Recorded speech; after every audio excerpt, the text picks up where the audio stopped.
बिस्मिल्लाहिर्रहमानिर्रहीम। अस्सलाम वालेकुम। उर्दू कहानी मरकज़ पर आप सबको खुश आमदीद। मैं कराची एक्सप्रेस में कहवा बेचता था। सारी रात ट्रेन चलती और मैं जगह जगह बोगियों में जाकर कहवा पिलाता। लेकिन एक रात मेरी तबीयत ख़राब थी। ट्रेन के फर्श पर सर पकड़ कर बैठ गया। एक 16 साल लड़की ने मुझे बर्थ पर जगह दी और पास लिटा लिया। लेकिन थोड़ी देर बाद मेरे होश उड़ गए। 16 साल लड़की ने चलती ट्रेन में। रात का अंधेरा चारों तरफ फैला हुआ था। हर तरफ गहरी खामोशी थी। मैं खामोशी से अपने बिस्तर पर लेटा अपनी जिंदगी के बारे में सोच रहा था, जो न जाने कहाँ आकर रुक गई थी। नींद मेरी आंखों से कोसों दूर थी। मैंने सोने की कोशिश की लेकिन नाकाम रहा। थक कर मैं बैठ गया। मैंने देखा कि मेरी अम्मी भी इस वक्त जाग रही थी। मैंने अम्मी को आवाज़ दी। वो खामोशी से आंसू बहा रही थी। मैं परेशान हो गया और तेजी से अपनी माँ के पास गया। अम्मा, क्या हुआ? क्यों रो रही हो? मैंने अपनी माँ से बेचैनी से पूछा। मेरी बात सुनकर मेरी माँ और तेजी के साथ रोने लगी। मैं बहुत परेशान हो गया। मुझे समझ नहीं आ रहा था कि मैं क्या करूं। न मेरी माँ चुप हो रही थी और न मुझे बता रही थी। तेरे बाप के बाद तुम लोगों का क्या बनेगा? मैं तुम लोगों को कहाँ से खिलाऊंगी? कहाँ से तुम्हें पहनाऊंगी? तेरी 2 जवान बहनें हैं, मैं उनकी शादी कैसे करूंगी? अम्मी, फिक्र क्यों करती है? मैं हूं ना। मैं कोई ना कोई काम कर लूंगा। तुम्हें परेशान होने की जरूरत नहीं है। मैंने अपनी माँ को तसल्ली दी। इस वक्त मेरी उम्र 18 साल थी। मैं एफएससी के पहले साल में था। चूंकि मैंने लेट बोलना शुरू किया था, इसी वजह से मैं लेट स्कूल में दाखिल हुआ। लेकिन जो हालात थे, मुझे लग रहा था कि मुझे पढ़ाई छोड़ना पड़ेगी। एक और बात जो हम लोगों को सबसे ज्यादा तकलीफ दे रही थी, वो हमारे रिश्तेदारों की बेरुखी। जब हमारा बाप जिंदा था, तब सब लोग हमारे घर आते न थकते। लेकिन बाप की वफात के बाद किसी ने हमसे पूछना भी गवारा न किया कि घर में कुछ खाने के लिए है भी या नहीं, या तुम लोग किन हालात में हो। मेरी बात सुनकर मेरी माँ खामोश हो गई और मुझे भी सोने का बोलकर खुद लेट गई, जबकि मैं जानता था कि मेरी माँ सारी रात जागती रहेगी और हम लोगों के लिए परेशान होती रहेगी। थोड़ी देर बाद मैं गहरी नींद सो गया। अगले दिन मेरी आंख एक शोर की आवाज पर खुली। मैं परेशान हो गया और बिस्तर से उठ गया। बाहर से बोलने और चिल्लाने की आवाजें आ रही थीं। मैं तेजी से उठकर बाहर गया, जहां मेरी फुप्पो मेरी माँ के साथ बहस कर रही थी, जबकि मेरी माँ हाथ जोड़े उनसे किसी बात पर मिन्नतें कर रही थीं। करीब जाने पर मुझे मालूम हुआ कि फुप्पो ने मेरी बहन का रिश्ता, जो कि उनके बेटे के साथ तय हो गया था, वो तोड़ दिया है। वजह सिर्फ और सिर्फ ये थी कि हम जहेज नहीं दे सकते थे, जबकि उनकी शर्त थी कि ये घर उनके बेटे के नाम कर दिया जाए। मेरी फुप्पो शुरू से ही लालची तबीयत की मालिक थीं, लेकिन मेरा बाप अपनी बहन से बहुत मोहब्बत करता था और उसके लिए कुछ भी कर सकता था। जब मेरी फुप्पो रिश्ता लेकर आई थीं, तब मैंने अपने बाप को बहुत समझाया, लेकिन मेरे बाप ने मेरी एक ना मानी और दोनों का रिश्ता तय कर दिया। अब बाबा की वफात के बाद हमारे पास कुछ भी नहीं बचा था। मेरे बाबा का जो कारोबार था, वो एक दोस्त ने धोखे से अपने नाम करवा लिया। हमने उन पर केस भी किया, लेकिन कोई फायदा ना हुआ और यही गम मेरे बाप को अंदर से खा गया। इससे पहले कि किसी बात पर फुप्पो अम्मा पर हाथ उठाती, मैंने अपनी फुप्पो का हाथ पकड़ लिया और उन्हें निहायत ही इज्जत से यहाँ से जाने का कहा। मेरी बात सुनकर उन्हें मजीद आग लग गई और वो मुंह ही मुंह में हमें गालियां बकती घर से चली गई। मैंने अपनी माँ को सहारा दिया और उन्हें तसल्ली दी कि फिक्र न करें, जो होता है अच्छे के लिए होता है। शुक्र करें कि आपकी बेटी इतने लालची लोगों में फंसने से बच गई। उसका नसीब जरूर अच्छा होगा। जबकि दूसरी तरफ मैं अपने लिए काम ढूंढने लगा। मैंने बहुत सी जगहों पर जाकर काम के लिए कहा, लेकिन कोई भी मुझे काम नहीं दे रहा था। वजह ये थी कि मैं जिसामत के मामले में थोड़ा कमजोर था, जबकि वो काम मुशक्कत तलब थे। मेरी हालत देखकर वो लोग यही समझते थे कि मैं इस काम के काबिल नहीं हूँ। फिर मैंने अपने एक कज़न के साथ मजदूरी करना शुरू कर दी। उस वक्त हम गांव के चौधरी के घर में काम कर रहे थे। चौधरी की एक बेटी भी थी जो बला की हसीन थी, लेकिन अपनी बुरी आदतों की वजह से पूरे गांव में मशहूर थी। हर किसी की जबान पर उसके चर्चे थे, लेकिन ये बात कोई भी चौधरी के मुंह पर नहीं कह सकता था।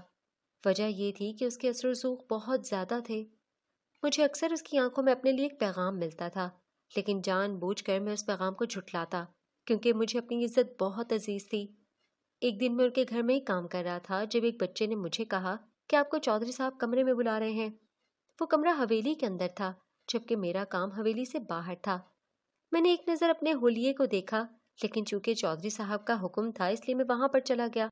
मैं कमरे के अंदर दाखिल हुआ, लेकिन पूरे कमरे में अंधेरा फैला हुआ था। मुझे गड़बड़ का शिद्दत से एहसास हो रहा था। मैं वहां से निकलने ही लगा था कि अचानक लाइट ऑन हो गई। सामने वही लड़की खड़ी थी, लेकिन उसकी हालत ऐसी थी कि कोई भी देखकर उसे अपना ईमान खो देता। میں پریشان ہو گیا۔ اس سے پہلے کہ میں وہاں سے نکلتا، چودھری کی بیوی کمرے میں داخل ہو گئی۔ اپنی بیٹی کی یہ حالت دیکھ کر اس نے اپنا سر پکڑ لیا۔ وہ بھی اپنی بیٹی کی حرکتوں سے اچھی طرح واقف تھی اور مجھے وہاں سے نکل جانے کا کہا۔ میں شکر کر رہا تھا کہ میں بچ گیا، میرے سر پر کوئی الزام نہیں آیا۔ اگلے دن مجھے حویلی سے بے دخل کر دیا گیا اور مجھ پر چوری کا الزام لگا دیا گیا۔ یوں پورے گاؤں میں بدنام ہو گیا۔ کوئی بھی مجھے اپنے گھر میں کام پر رکھنے کے لیے تیار نہیں تھا اور اس کے علاوہ مجھے کوئی کام آتا ہی نہیں تھا۔ میں نے اپنے ایک دوست سے بات کی اور اس کے سامنے اپنا مسئلہ رکھا۔ میری ماں میری وجہ سے بہت زیادہ پریشان تھی۔ میرے کام رکنے کی وجہ سے گھر کا نظام چلنا بھی بند ہو گیا تھا۔ اب پہلے جیسی حالت ہو گئی تھی، فاقوں کی نوبت آ گئی تھی۔ میری کمائی سے جو پیسے اماں جوڑ جوڑ کر رکھ رہی تھی کہ وہ میری بہنوں کا جہیز بنائے گی، آہستہ آہستہ وہ سارے پیسے کھانے پینے پر خرچ ہو گئے تھے۔ ایک دن میں صحن میں لیٹا آسمان کو گھورے جا رہا تھا کہ اچانک دروازے پر دستک ہوئی۔ میں نے اٹھ کر دروازہ کھولا تو سامنے میرا دوست تھا۔ اسے دیکھ کر میں بہت خوش ہو گیا۔ وہ کافی عرصے بعد مجھے مل رہا تھا۔ یہ وہی دوست تھا جسے میں نے کام کا کہا تھا۔ اسے دیکھ کر ایک امید سی بن گئی۔ تھوڑی دیر بیٹھے ہم لوگ ادھر ادھر کی باتیں کرتے رہے اور اس کے بعد وہ کہنے لگا کہ تمہارے لیے ایک کام ہے، لیکن یہ کام تھوڑا معمولی ہے۔ اس کام کے لیے کچھ پیسے چاہیے ہوں گے، لیکن وہ پیسے میں تمہیں دے دوں گا اور پھر بعد میں تم مجھے چکا دینا۔ اس کی باتوں کو میں توجہ سے سن رہا تھا۔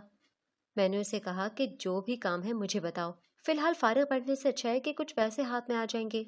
پھر اس نے مجھے شہر میں چلنے والی کراچی ایکسپریس کے بارے میں بتایا اور کہا کہ تمہیں وہاں مختلف بوگیوں میں جا کر قہوہ پلانا ہوگا۔ میں نے مالک سے بات کر لی ہے۔ اس کی بات سن کر میں خاموش ہو گیا اور سوچنے لگا کہ اگر میں شہر چلا گیا تو پیچھے میرے گھر والوں کا دھیان کون رکھے گا، کیونکہ میں اپنی بہنوں کا اکلوتا بھائی تھا۔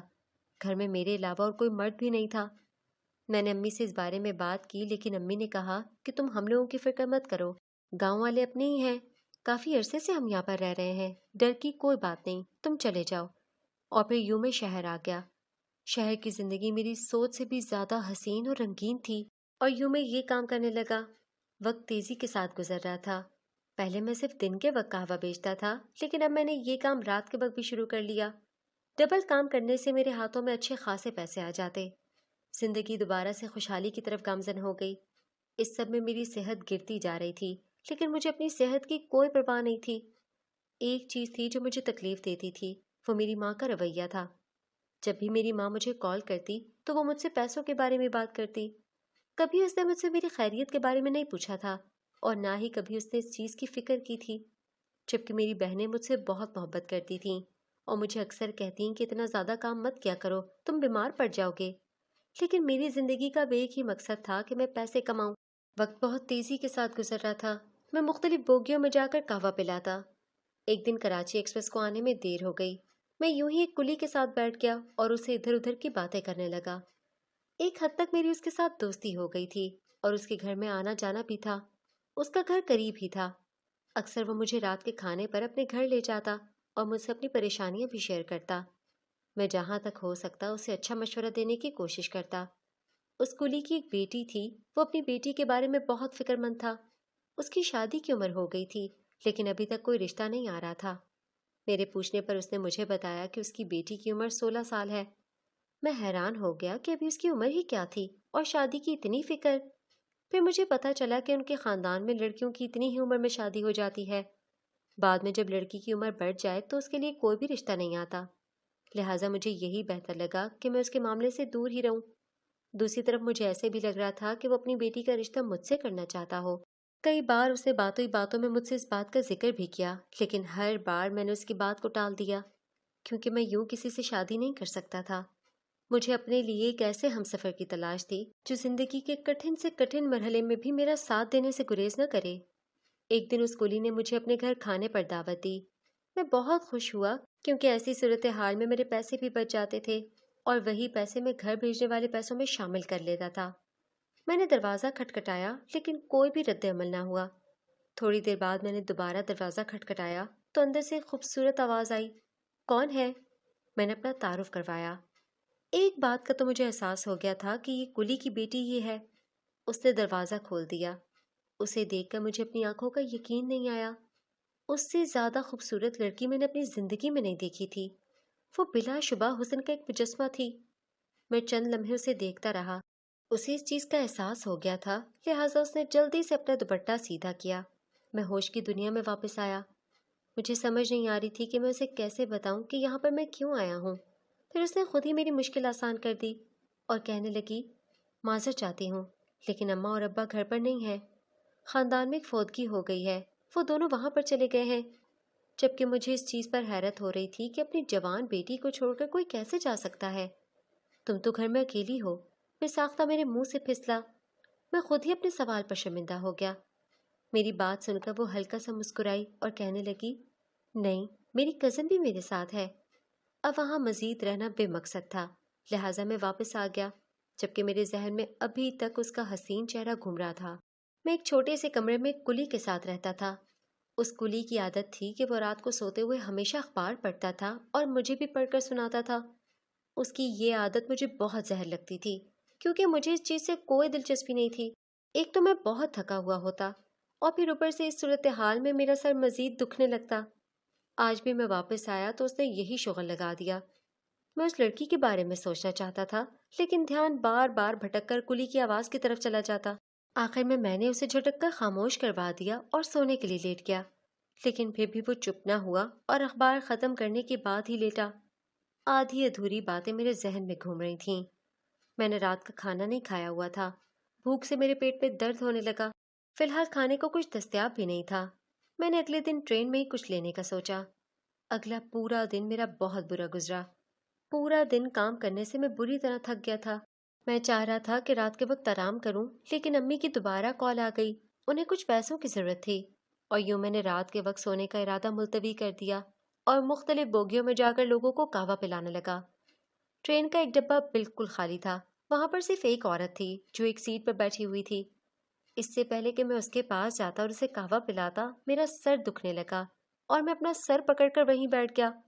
वो उठकर मेरे पास आई और परेशानी से कहने लगी, क्या हुआ, तुम्हारी तबीयत तो ठीक है? नींद से मेरी आंखें बंद हो रही थीं, जबकि बुखार से मेरा जिस्म तप रहा था। उसे मेरी हालत का एहसास हो गया और उसने मुझे अपनी सीट पर सोने की इजाज़त दे दी। आवाज़ से निस्बतन वो एक कम उम्र लड़की मालूम हो रही थी। मैं वहां पर लेट गया। जाने कब मुझे नींद आई मुझे पता नहीं चला। रात को अचानक प्यास से मेरी आंख खुल गई। मेरे कानों में किसी की बातें करने की आवाज़ पड़ी। थोड़ा गौर करने पर मुझे पता चला कि ये उसी लड़की की आवाज़ थी जिसने मेरी मदद की थी और मुझे सोने की जगह दी थी। तुम फिक्र मत करो, ट्रेन का ये डब्बा मेरे पास है। यहाँ पर एक आम सा आदमी है जिसकी मैंने मदद की है, लेकिन अब मैं सोच रही हूँ कि सारा इल्ज़ाम इसी पर लगा दूँ। हाँ हाँ, मेरे पास ड्रग्स का बैग भी है। ड्रग्स का नाम सुनकर मैं खौफजदा हो गया। मैंने थोड़ी सी चादर हटाकर उसे देखा तो मुझे लगा मेरे पाँव के नीचे से जमीन निकल गई हो। ये वही लड़की थी जिसे आज सुबह मैं टीवी पर देख रहा था। ये बहुत बड़ी स्मगलर थी। सुबह ही मैंने टीवी पर न्यूज़ सुनी थी कि जो भी इसे पकड़वाएगा उसे बहुत बड़ा इनाम मिलेगा। इसके बारे में कल मैंने उस कुली से भी सुना था। आहिस्ता आहिस्ता मेरा दिमाग काम करने लगा। मैंने अपनी जेब में से जल्दी से अपना छोटा सा मोबाइल निकाला। इससे पहले कि वो मुझे पकड़वाती या मुझे फंसाने की कोशिश करती, मैंने पुलिस को कॉल मिलाई और फ़ोन को यूं ही रख दिया। उस लड़की की तमाम बातें पुलिस स्टेशन में मौजूद फ़ोन से उन्हें पहुंचती रहीं। आहिस्ता आहिस्ता बातें करने की आवाज़ कम हो गई। मुझे लग रहा था कि वो यहाँ से उठ गई है। मैंने थोड़ी सी चादर हटाकर देखा तो वहाँ पर मौजूद नहीं थी। न जाने वो कहाँ पर चली गई। मैंने जल्दी से फ़ोन कानों से लगाया और आहिस्ता आहिस्ता पुलिस को सारी तफसील बताने लगा। पुलिस ने मुझे वहीं पर लेटे रहने का कहा और हिदायत दी कि लड़की को किसी भी किस्म का शक नहीं होना चाहिए।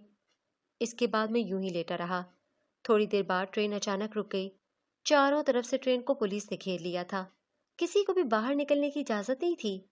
ये देखकर वो लड़की परेशान हो गई और बाहर निकलने के लिए मुख्तलिफ हरबे आजमाने लगी, लेकिन पुलिस ने उसे पकड़ लिया। मुझे बहुत खुशी हो रही थी कि मैंने कोई ऐसा काम किया जिससे किसी की मदद हुई हो। मैं नहीं जानता था कि इस काम के बाद मेरी किस्मत बदल जाएगी। हुकूमत की तरफ से मुझे एक बहुत बड़ा इनाम मिला जिसने मेरी जिंदगी बदल दी। मैंने शहर में अपना कारोबार शुरू कर दिया और अपने खानदान वालों को शहर में ही बुला लिया। सेटल होने के बाद मैंने कुली की बेटी से शादी कर ली।